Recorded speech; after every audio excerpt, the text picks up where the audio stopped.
The most dangerous document in your career is your 5-year plan.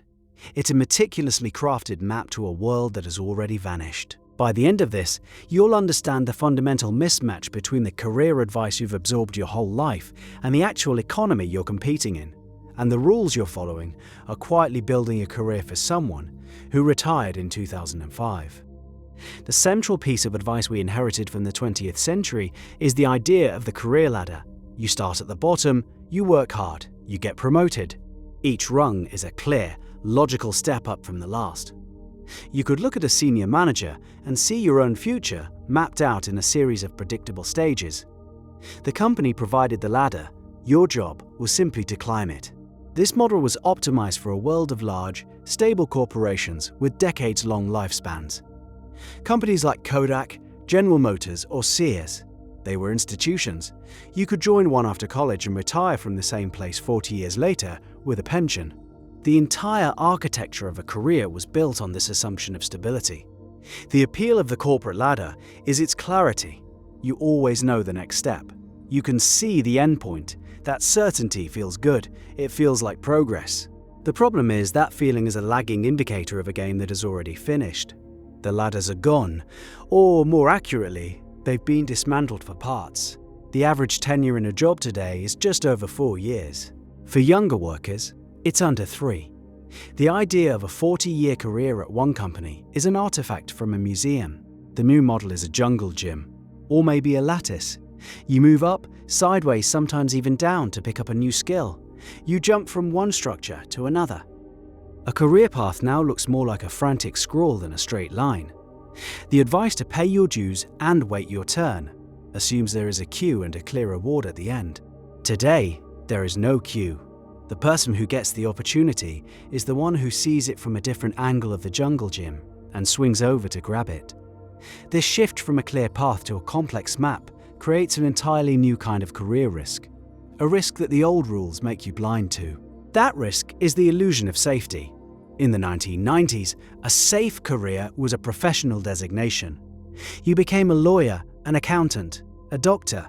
These fields had high barriers to entry and were protected from market fluctuations. Your parents told you to get a good job with good benefits at a big stable company. That was the definition of success, security. But the forces that dismantled the corporate ladder are also demolishing the walls around these safe professions. Artificial intelligence is already performing legal document review more accurately and thousands of times faster than a human paralegal. It's doing accounting work and even diagnosing medical scans. The jobs that were once the safest, the most procedural and knowledge-based, are now the most vulnerable to automation. They are defined by repeatable processes. Anything repeatable can and will be done by software. The new definition of career safety is adaptability. It's your capacity to learn, unlearn, and relearn fast. Your security is your portfolio of skills, your ability to solve new problems, and your network of contacts. It is explicitly what the old model trained out of you. The old model rewarded compliance and specialization within a closed system. The new model rewards creative problem-solving in an open, chaotic one. The safe employee who has been doing the same job for 15 years and doing it well is now the most fragile person in the organization. Their skills have become hyper-optimized for a role that might not exist in 18 months. They are a perfectly crafted key for a lock that is about to be changed, and this deep, narrow specialization, once the pinnacle of career achievement, has become a hidden trap. Imagine a craftsman who spends 30 years perfecting the art of making a single beautiful gear for a mechanical watch. He is the best in the world at making this one gear.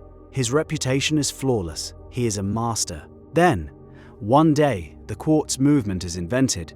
Suddenly, the world wants battery-powered watches. His deep expertise is now worthless. That is the specialist trap. The career advice of the past pushed us to become eye-shaped professionals. We were told to pick a lane and go deep. Master a single domain. This made sense in a slow-moving world where a domain might stay stable for an entire career. Today, domains shift like sand.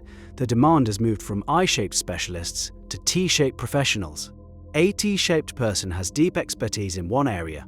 That's the vertical bar of the T. But they also have a broad horizontal bar of knowledge across many other domains. They can speak the language of designers, engineers, marketers, and data scientists. They are the translators, the connectors. They can take their deep expertise and apply it to new problems in new contexts because they understand the surrounding landscape. The I-shaped specialist is the world's best gear maker. The T-shaped professional is the one who sees the quartz movement coming and figures out how to apply the principles of precision manufacturing to the new technology. The specialist waits for instructions. The T-shaped individual creates the new instructions. This shift is profound. It means your value is longer defined by what you know. Information is a commodity. Your value is defined by how you connect disparate pieces of knowledge to create something new. Yet the entire structure of our education and early career paths is still designed to produce I-shaped specialists. It drills us on mastering a single subject, rewarding depth and penalizing breadth. But even this T-shaped model is now being updated by the sheer speed of change. A new capability is needed, a skill that the 1990s career model actively and often punitively discouraged. That skill is building in public. The old career advice was, keep your head down and do good work, and you will be rewarded. It was a private process. Your accomplishments were recorded in your annual performance review, a document that lived in a file cabinet in human resources. Your reputation was based on your boss's opinion. This was a strategy for a world where your career unfolded within the walls of a single building. It is a recipe for invisibility in the modern world. Today, your work is your resume. Your reputation is your currency. It lives online, it's visible in the side project you launched, the open source code you contributed to, the insightful articles you write, the helpful comments you leave, the network you build. The person who keeps their head down is simply unseen. The rewards flow to those who are visible. This feels deeply uncomfortable for many people. Like bragging, the old system taught us that the work should speak for itself. But in a world of infinite noise, the work cannot speak for itself. It needs an amplifier. You have to be that amplifier. Building a reputation is about consistently sharing what you're learning, what you're building, and what you're thinking about. It's about being generous with your knowledge. This creates inbound opportunities. People find you. Recruiters, collaborators, co-founders. They come to you because they've seen your work. They trust your expertise because you've demonstrated it publicly. This new currency, reputation, is traded on a new kind of market. This market values proof of work over credentials.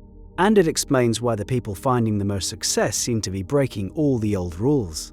They're breaking the rules because the game has changed from one of information scarcity to one of filter failure. Think about the world of 1995. Information was scarce and expensive. If you wanted to learn about a specific industry, you had to go to a library, read trade magazines, or know someone who worked in that field. A university degree was valuable partly because it gave you access to proprietary information and expert professors. A mentor was a gatekeeper of crucial hard-won knowledge. The entire career game was about acquiring information. Today, we are drowning in information. We have the opposite problem. Every book, every study, every course is available with a few clicks. The bottleneck is attention. The critical skill is no longer information acquisition, it's filtration. The ability to identify the signal in the noise is the new superpower. Knowing what to read is more important than reading everything. Knowing which skills to learn is more important than collecting certificates. Knowing who to listen to is more important than hearing every opinion. The career advice of the past is about accumulation. Get more degrees. Get more certifications, add more lines to your resume. The modern strategy is about subtraction. What can you ignore?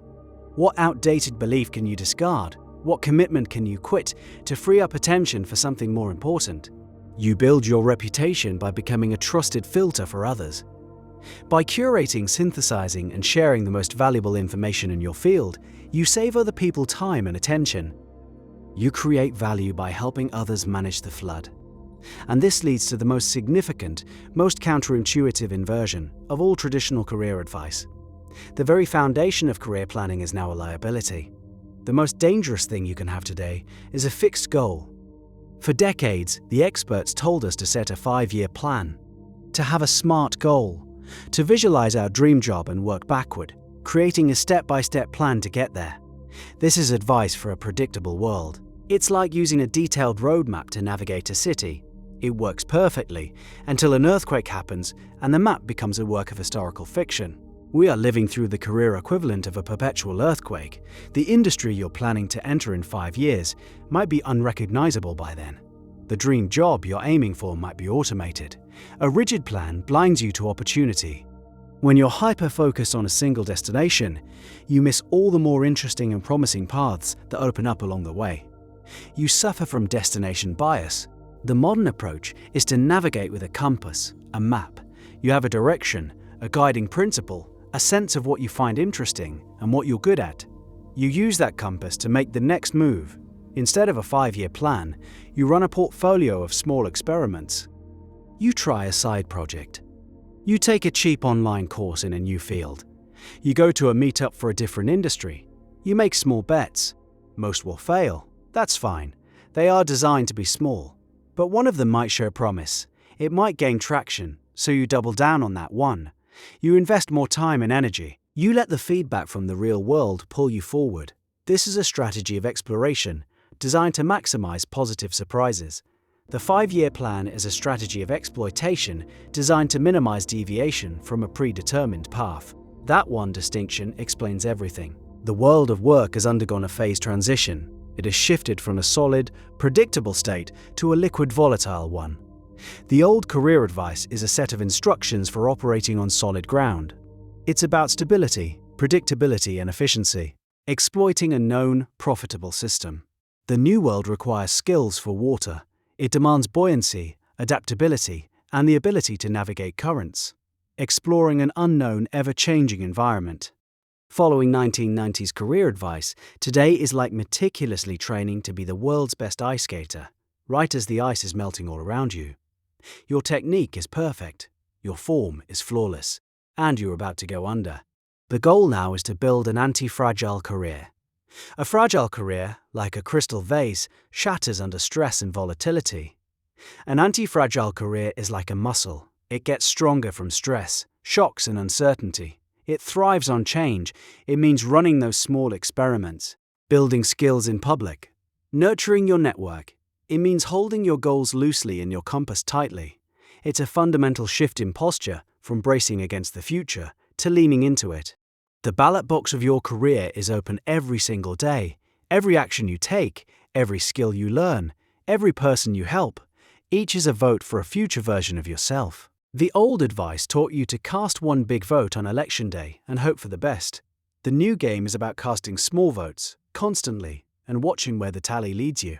And this same fundamental shift from predictable systems to volatile environments is precisely why the time management techniques you learned in school are actually making you less productive